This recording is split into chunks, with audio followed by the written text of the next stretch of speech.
Bienvenue dans Van Life numéro 2. Alors, cette deuxième vidéo est consacrée à la présentation de mon mode de vie en camion sur les aspects techniques. Comment je fais pour l'eau, le chauffage, le gaz, l'électricité, etc., etc., etc. Et donc, du coup, j'ai essayé de faire un montage global où on voit plusieurs aspects de la vie en camion, le maximum. Et comme ça, je vais vraiment pouvoir vous donner un aspect réel de ce que ça peut être la vie dans un camion sur le long terme, sur l'aspect logistique, sans avoir de maison, sans avoir d'appartement. Et je suis loin d'être la seule personne qui vit dans son camion. Il y a des personnes qui vivent dans des fourgonnettes, dans des camionnettes, dans des bus aménagés. Et moi, j'ai une situation un peu spécifique, dans le sens où je ne suis pas nomade. Je vis à Dijon, dans un écoquartier. Je stationne sur la voie publique et j'ai créé du lien social avec les gens, ce qui me permet d'avoir des services, de rendre des services, en plus d'être relativement dans la joie de communiquer avec des voisins sympathiques. J'ai également un atelier. Et là, je vais pouvoir aller transporter mon outillage, faire des fabrications. Mon métier, je suis artisan menuisier à mon compte, en micro-entreprise, depuis maintenant 5 ans. Donc, je fais en sorte de pouvoir travailler et vivre dans mon camion à la fois. Donc, pour ça, il faut être assez organisé pour pouvoir faire les devis, réserver les matériaux, aller chercher les matériaux, livrer les matériaux chez le client, aller à mon atelier s'il y a de la fabrication, et pouvoir synchroniser le mode de vie dans mon camion et les différents chantiers quand je travaille. Parce que évidemment, quand il y a du matériel dans mon camion, je ne peux pas vivre dedans. Donc ça, c'est un aspect que je ferai peut-être dans une troisième vidéo, c'est mon activité professionnelle. Là, je vais vous montrer uniquement l'aspect logistique de la vie en camion. Vous n'allez pas voir mes chantiers. J'ai une page Facebook dédiée à mon activité professionnelle. Ça s'appelle Alexandre Menuiserie 21. Allez, assez parlé, place à l'action les amis. C'est parti. Le matin, c'est café.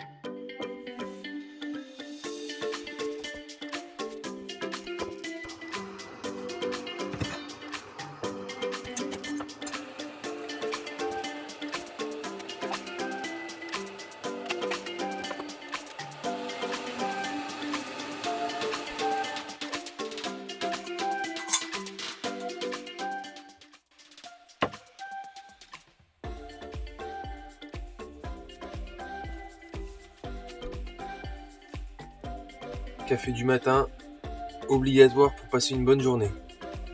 Santé.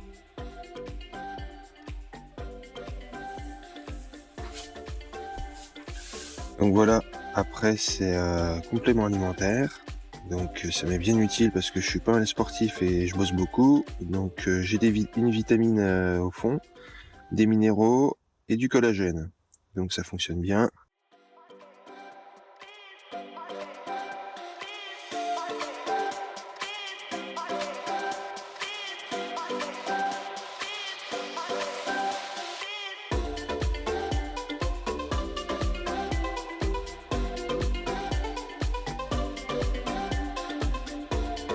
Ça c'est la partie toilette, donc ça c'est des toilettes pliables, donc ça se compose comme ça, comme une petite structure en aluminium qui se déplie.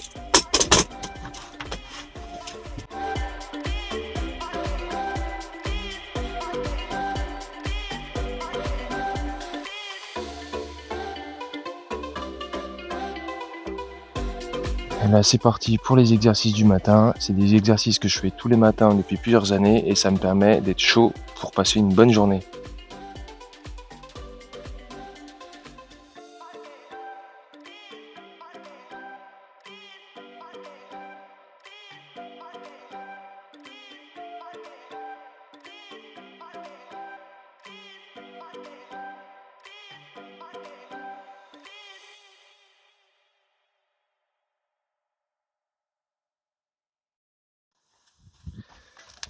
Et voilà, 2 tours et je suis bien réveillé pour la journée.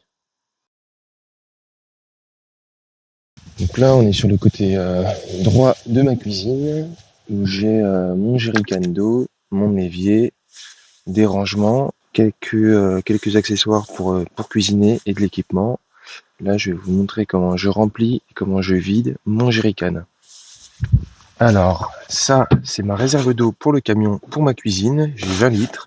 C'est un jerrycan d'eau. Ça tombe par gravité dans un petit évier que j'ai fabriqué ici, que j'ai incrusté dans un panneau de bois. Ce système d'évier est connecté à un jerrycan vide. Et donc, du coup, ça, celui-ci, je vais le remplir tous les 2 jours. Et j'ai un jerrycan de vidange qui me permet de récupérer les eaux usées que je vais vidanger dans les égouts tous les 2 jours également. Voilà, il est bien sanglé, pas que ça tombe. Et je vais aller le remplir. Et là, on peut voir derrière, ça, c'est mon jerrycan d'eau usée.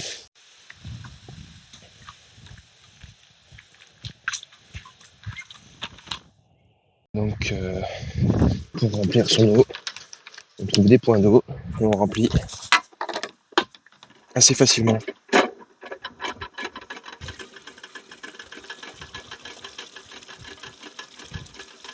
Une partie de l'année uniquement parce que effectivement en hiver tout est hors gel, donc le réseau d'eau extérieur est coupé, tout ce qui n'est pas isolé est coupé, donc il faut trouver d'autres sources d'eau pendant la période de gel. Remplir mon jerrycan ici au jardin.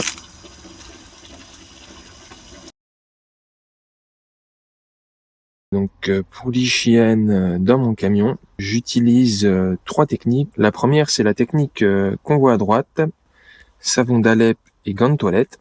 Donc ça marche très bien. On imbibe le gant de toilette d'eau, on l'imbibe de savon d'Alep. Et puis après ça, on va passer là et je vais me laver et je vais rincer mon gant de toilette pour enlever les saletés et puis le savon qu'il y a dessus.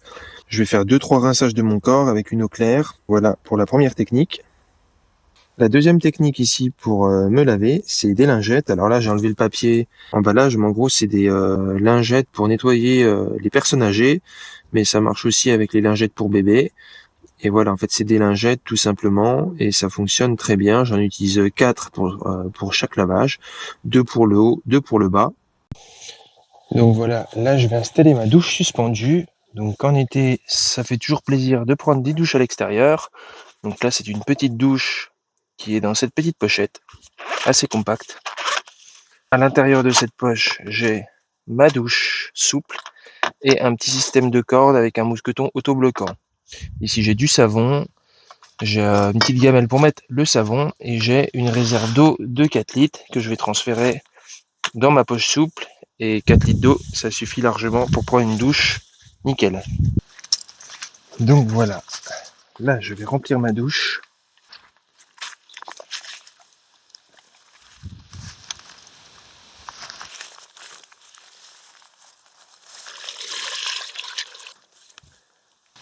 Je roule.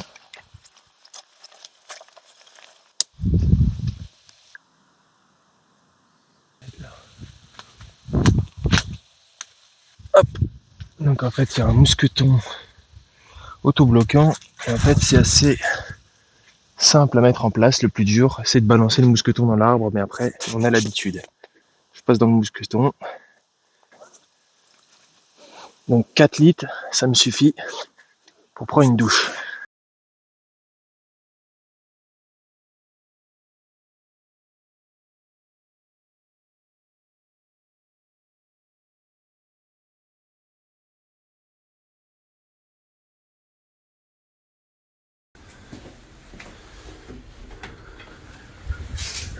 J'utilise pour remplir l'eau de mon jerrycan. Ici je prends de l'eau, j'ai l'eau chaude et j'ai l'eau froide. Et je fais également ma lessive. Donc j'utilise des seaux achetés à Leroy Merlin, je mets du détergent et puis je mets de l'eau bouillante, je laisse tremper une nuit. Puis après je brasse et après voilà, j'y sors et puis ça me fait ma lessive. C'est bien utile. Hop. Là, je vais faire ma lessive. C'est la deuxième technique. J'ai un sac spécialement conçu pour faire de la lessive. En fait, c'est un sac étanche avec au fond et des petites billes qui sont thermocollées. Donc ça permet de faire on va dire un massage au sac et ça va venir frotter sur les petites boules et puis ça va vraiment bien nettoyer. Vous voyez ça là. Voilà. Donc là, tout simplement, on prend les vêtements, on met dedans, on prend de la lessive, on en met dedans, un petit peu mais pas trop. Et c'est prêt pour aller mettre de l'eau. Voilà, donc après on couvre un point d'eau. Là je suis dans un petit village et donc je suis au lavoir. Je remplis mon petit sac jusqu'au niveau d'eau. Et puis je referme le sac. Et je secoue.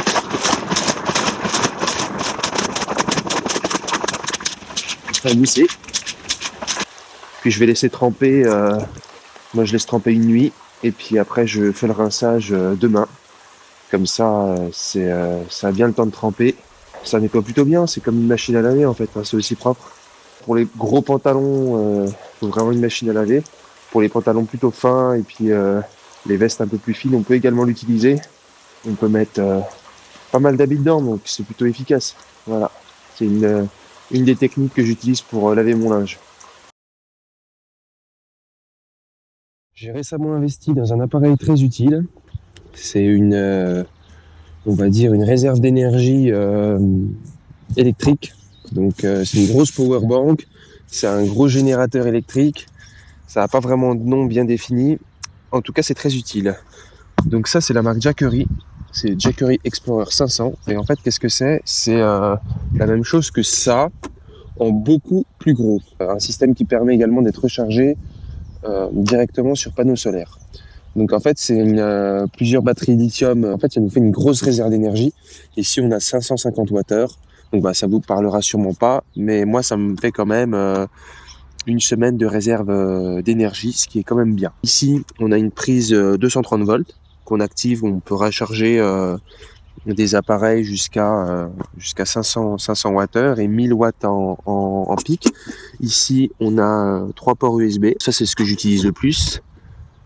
Les ports USB pour tout ce qui est smartphone, petit appareil, lampe torche, lampe frontale, tout se charge comme ça.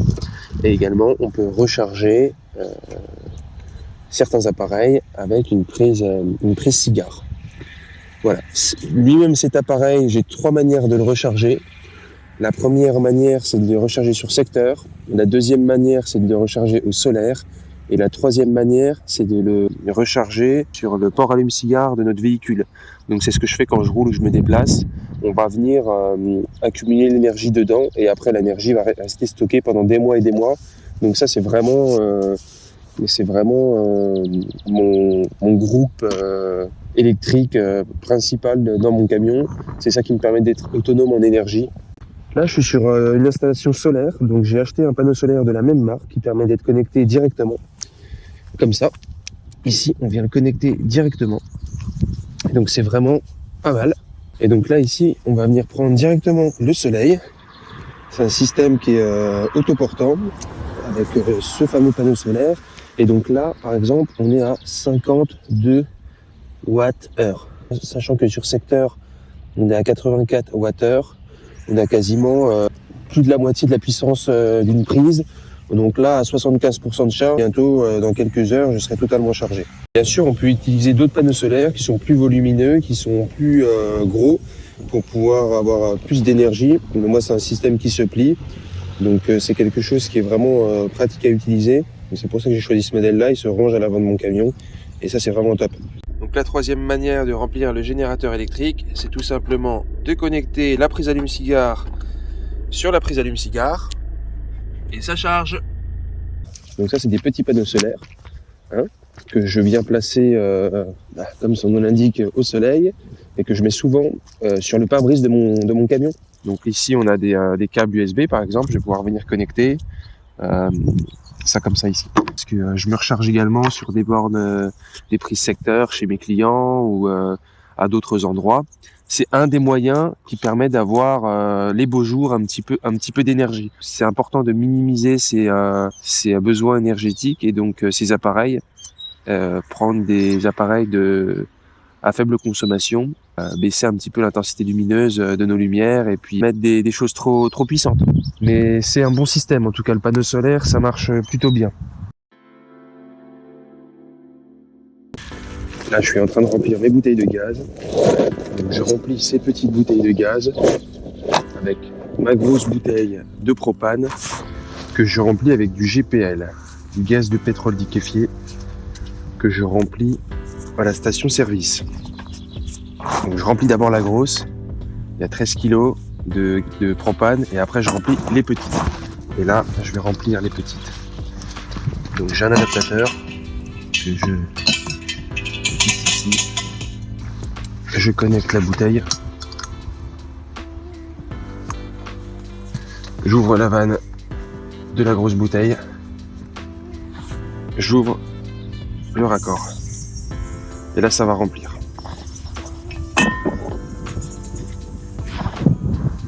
Ces bouteilles là, elles me servent à plusieurs choses. Elles me servent déjà à pouvoir stocker de l'énergie dans des petits conditionnements. Parce que ça c'est gros, hein, ça je vais pas l'emmener, ça reste devant, c'est mon stock principal d'énergie. Oui, j'ai une capuche si vous demandez parce qu'il y a du vent et vu que j'ai le micro pour qu'on m'entende bien, c'est plus pratique. Ces petites bouteilles, après je vais pouvoir connecter mes réchauds dessus, mes réchauds à gaz qui me servent à faire la cuisson. Et je vais également pouvoir me réchauffer avec ces réchauds toute l'année, notamment en hiver. Et également avec cette grosse bouteille de gaz, je vais remplir une bouteille de taille intermédiaire qui elle est fixe à l'intérieur de mon camion et qui me permet en fait d'être connecté à mon réchaud, à mon chauffage à mon chauffage central on va dire. Et donc tous ces systèmes, ça vient d'ici, ça vient de cette bouteille de propane que je recharge une fois par mois en hiver, beaucoup moins en été, qui me sert à faire la cuisson et le chauffage. Je la remplis avec la grosse bouteille qui est à l'avant de mon camion, qui est elle-même remplie, comme je vous l'ai dit, à la station-service. Donc ici on a un détendeur, ça permet de régler la pression. Le câble vient passer là, derrière, il vient se connecter derrière l'appareil. Donc je peux régler, en bas j'ai deux ou trois positions ici, je peux régler la puissance. Donc ça c'est le chauffage principal de mon camion. J'ai également les réchauds qui me permettent de rajouter un petit peu de chaleur l'hiver. J'ai également la température de mon corps qui va faire augmenter la température du camion. Donc tous ces systèmes me permettent de chauffer le camion. Pour ce qui est de la cuisson et du chauffage, j'utilise ces réchauds-ci. Donc on a deux réchauds avec filetage. On va pouvoir venir visser sur les bouteilles de gaz qui sont là-bas. Bouteille de gaz que j'ai déjà remplie comme vous avez vu tout à l'heure avec la grosse bouteille de propane. Donc là on a deux réchauds qui donnent une puissance comme une plaque de cuisson à gaz finalement domestique. Hein. Donc j'ai trois tailles de cartouches. Ça permet de varier les utilisations. On va venir visser. Voilà. C'est quand même puissant.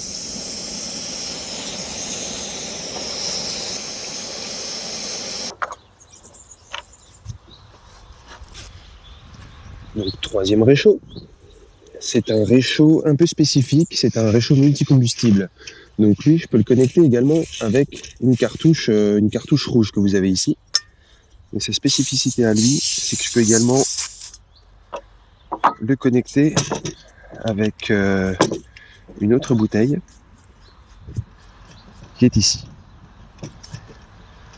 Cette bouteille, je vais pouvoir la mettre sous pression en pompant comme ça. J'ai mal vissé, c'est pas grave. Voilà.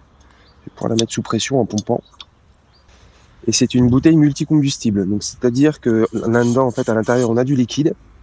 Et ce liquide, ça peut être du pétrole liquéfié, de l'essence désaromatisée, de l'essence F, du kérosène, du mazout. En fait, on a différents types de de combustible liquide qu'on peut mettre à l'intérieur.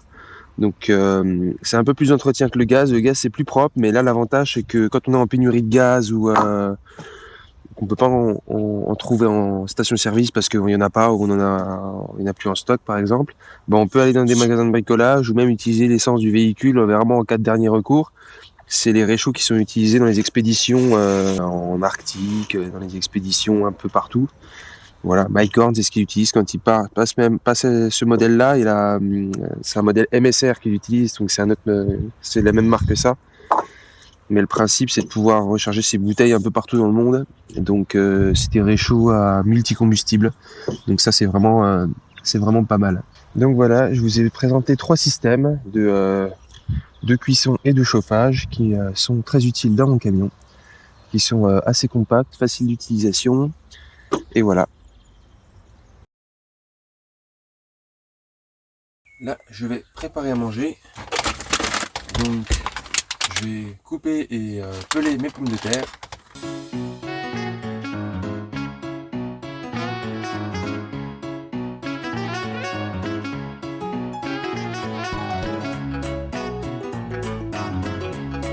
Voilà, là on passe à la cuisson. Voilà, donc là j'ai préparé mes pommes de terre. J'allume mon réchaud.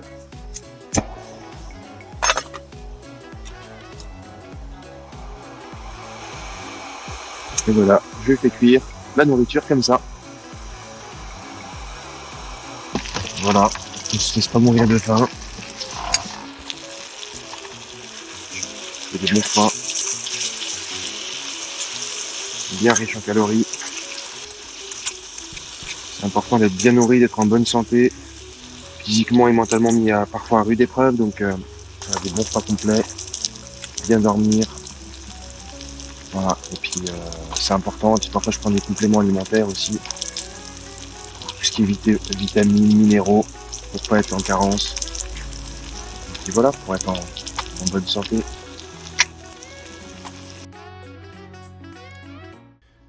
Maintenant, on va voir l'éclairage.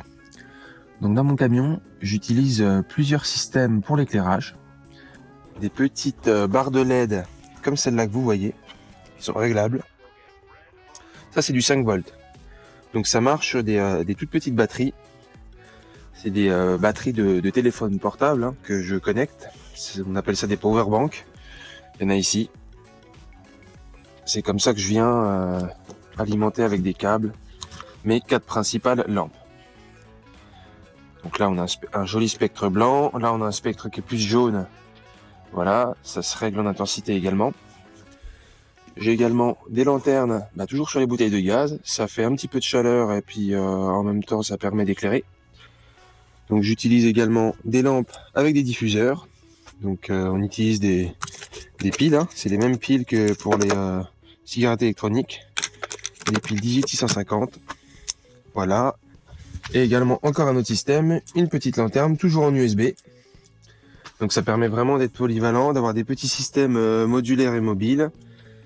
Et tous ces systèmes mis bout à bout, ça me permet d'éclairer mon camion. J'ai également une minette de cinéma. Ça permet de filmer en fait dans de bonnes conditions.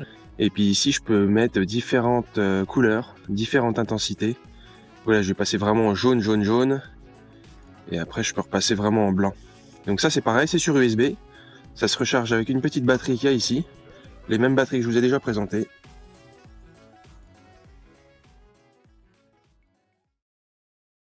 Je vais maintenant vous présenter les habits dans mon camion.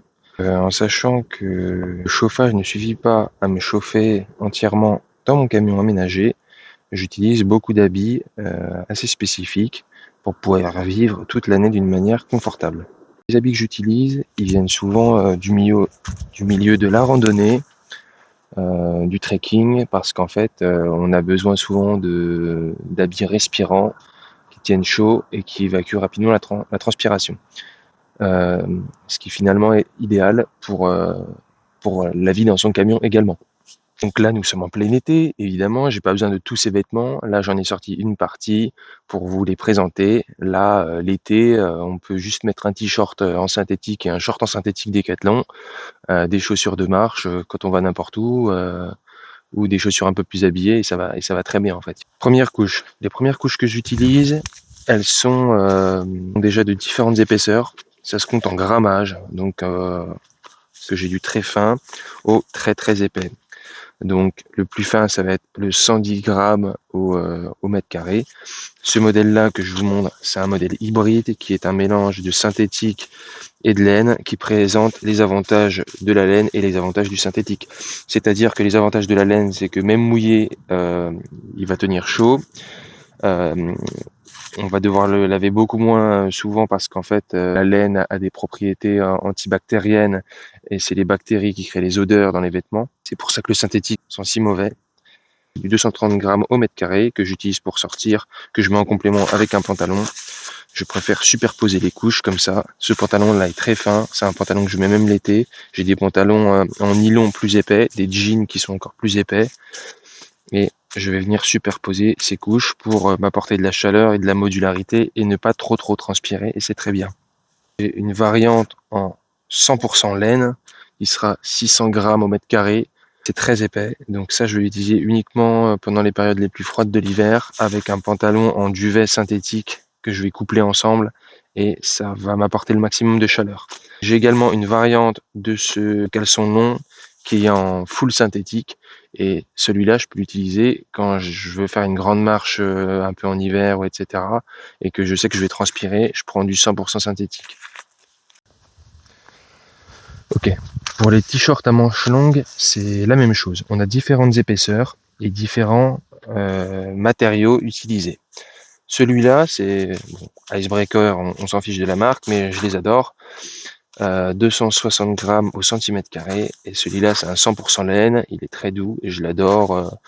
Voilà, automne, hiver, je peux le mettre couplé avec une doudoune et c'est vraiment très bien. Et puis l'avantage du 100% laine, c'est qu'effectivement, ça sent beaucoup moins vite au niveau des odeurs que le synthétique. Et donc on a lavé beaucoup moins souvent. C'est plus hygiénique, on va dire. Ça sent meilleur sur le long terme, si je puis dire ça. À côté, on a une variante synthétique laine. Cette variante, avec ce t-shirt à manches longues, je vais l'utiliser quand j'ai des activités un peu plus intenses. Donc le synthétique va évacuer plus rapidement la transpiration que la laine. Et ça, c'est un avantage. Et également, la laine va me tenir chaud. Donc c'est un bon hybride. Quand on est un peu plus actif, le mix, 50% laine, 30% élastane et 20% synthétique, quelque chose comme ça. Donc la laine, c'est mieux quand on est statique pour tenir chaud et lutter contre le froid. Et l'hybride laine synthétique, c'est mieux quand on est actif. Et après, si on fait vraiment du sport de, entre guillemets, haute intensité, on peut ou enlever une couche ou mettre du 100% synthétique. Les t-shirts, c'est le même procédé. Là, c'est un t-shirt très fin, 100% synthétique, qui est vraiment très fin, que j'utilise l'été. J'ai 3 modèles de t-shirts. Des t-shirts en synthétique qui vont être plus respirants, que je vais changer chaque jour, parce qu'en fait, ils vont sentir assez vite. Les t-shirts en laine qui vont tenir beaucoup plus chaud, que je vais mettre plusieurs jours, jusqu'à 4-5 jours. L'hiver, ça va sentir beaucoup moins rapidement avec la laine. Également, ça va tenir plus chaud. Pour les caleçons, c'est la même chose. Je n'ai que 2 modèles de caleçons. J'ai des caleçons blancs et noirs. Ceux-là sont synthétiques, je les adore, les MK3. Et j'ai 2 modèles en 100% laine. Donc effectivement, quand il fait très froid, ça tient un peu plus chaud. Mais par contre, hors de question de mettre un caleçon en laine l'été, c'est beaucoup trop chaud.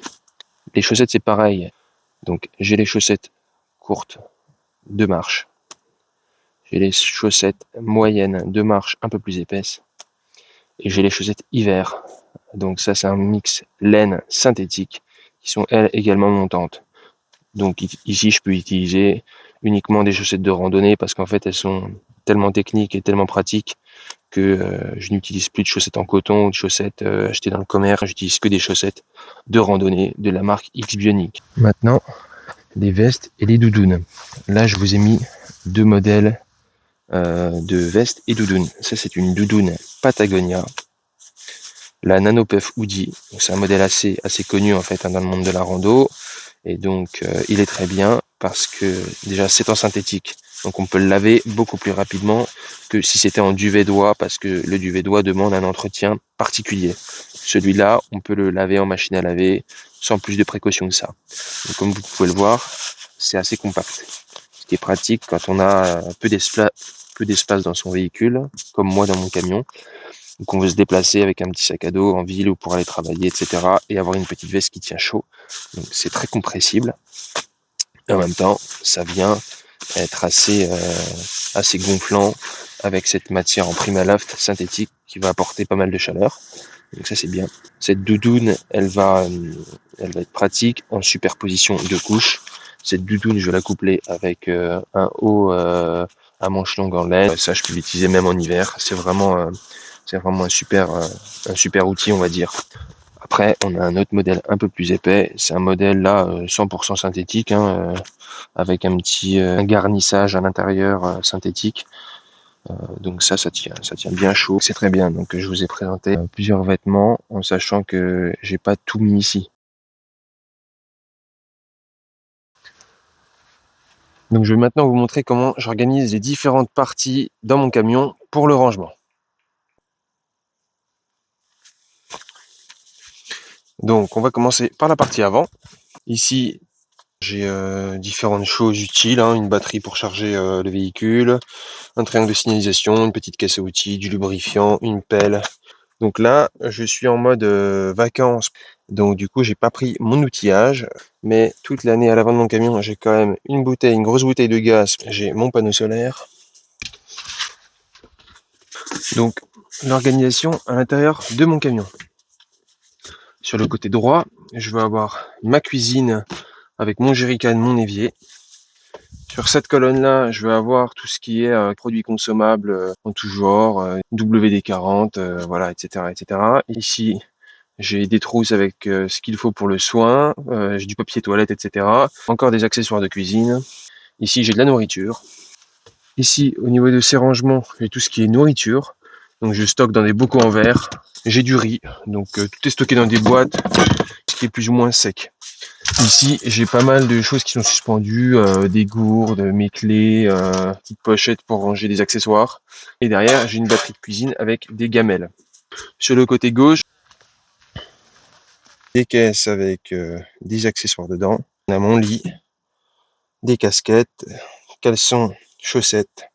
Ici, c'est une caisse avec des habits, encore des vêtements. Ici, c'est ma table de chevet, mon chauffage, des caisses de rangement avec mon imprimante et ma petite bibliothèque, ma réserve de cartouches de gaz, des boîtes de rangement pour accessoires, divers et variés, qui sont utiles pour vivre dans le camion.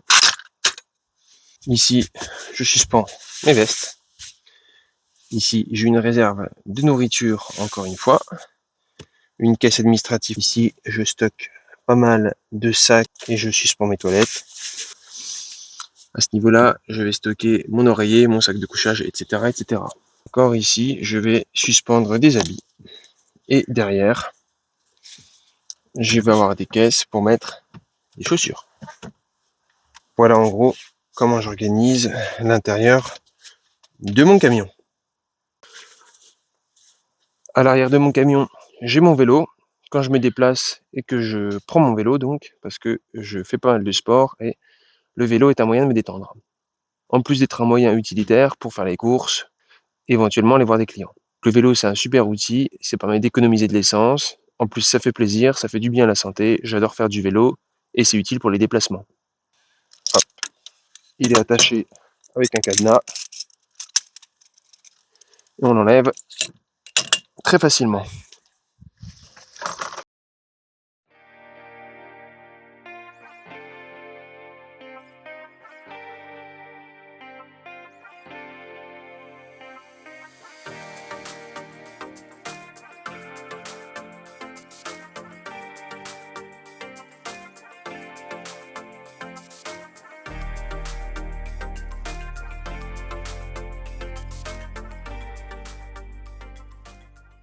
C'est l'endroit où j'ai vécu pendant un an. Dans mon camion, je venais ici me garer et je rentrais tous les soirs après mes journées d'activité. Il y a eu moult péripéties, moult rencontres. Les parkings sont par thème, enfin c'est comme ça que ça se passe. Hein. À l'entrée c'est plutôt parking gay et ici c'était le parking échangiste. Donc j'ai pas mal d'anecdotes à ce sujet qui sont assez drôles et assez cocasses. Il m'est arrivé pas mal de situations assez drôles en fait. Notamment voilà, des personnes nues dans les buissons, des personnes qui ont fait l'amour sur mon seuil de camion, etc. Des propositions diverses et variées. Donc c'était assez drôle, tant que c'était pas violent, c'est pas des gens méchants, donc pour moi il n'y a pas de souci, après les gens font ce qu'ils veulent quoi. J'étais stationné ici pour la simple et bonne raison que déjà c'est un lac, donc je vais vous mettre quelques photos. L'endroit est très sympathique et j'avais besoin de ressourcement, donc j'ai pu vraiment pendant cette première année de vie dans mon camion vivre au calme ici et faire pas mal d'introspection et de méditation dans mon camion et être vraiment au calme et de faire le point. Et ça c'était vraiment bien, même si c'était assez dur la première année parce que j'avais pas vraiment d'équipement et que j'étais pas vraiment rodé à la tâche. Si on arrive vers le transformateur électrique, le plus récent, avant il y en avait donc un ancien, et donc du coup ce que j'avais fait c'est que j'avais réussi à ouvrir la serrure proprement et je venais me connecter ma rallonge et je pouvais avoir de l'électricité dans mon camion avec la rallonge. C'était assez drôle en fait. Donc la police est sympathiquement venue me dire que j'avais pas trop le droit de faire ça, mais ils ont été plutôt cordiales. D'ailleurs, au sujet de la police, je voulais dire un mot ou deux. En fait, il m'est arrivé plusieurs fois que la police nationale, municipale ou la gendarmerie viennent toquer dans mon camion. C'est des gens, quand on les respecte, etc. Moi, ils m'ont jamais causé aucun souci. Ils m'ont jamais demandé de partir, jamais emmerdé, que ce soit la nationale, la municipale ou la gendarmerie. Ils étaient même plutôt intéressés par ce que je leur disais, ce que je leur montrais. Les personnes qui m'ont le plus emmerdé, c'est des personnes qui ne supportent pas mon mode de vie parce qu'en fait, eux sont pas libres eux-mêmes. Eux-mêmes ne supportent pas que quelqu'un puisse être dans des conditions et un mode de vie qui diffère du leur. Et en fait, c'est insupportable pour beaucoup de gens de voir quelqu'un ne pas payer un loyer, éventuellement avoir une simplicité, une joie de vivre que eux-mêmes n'ont pas.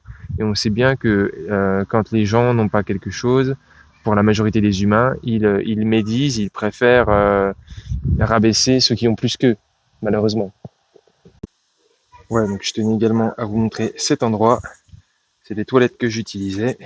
Que c'est des toilettes publiques du lac. Donc voilà. Alors je vous montre cet endroit justement, c'est pas pour vous envoyer du rêve, c'est pas le grand luxe, c'est pour vous montrer que voilà, donc en hiver sans lumière, c'était toujours sympathique d'avoir l'air qui rentrait sous la porte et d'avoir les toilettes bouchées un jour sur deux. Voilà, voilà le parking où j'ai vécu pendant un an.